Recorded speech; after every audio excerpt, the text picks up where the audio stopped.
The night felt colder than usual. But nothing seemed wrong.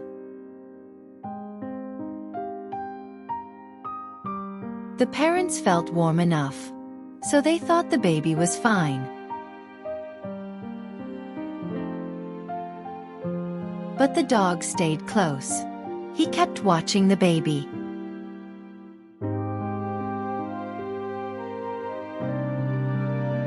Then he pulled a thick blanket forward, again and again. Only then did they realize the baby was already too cold.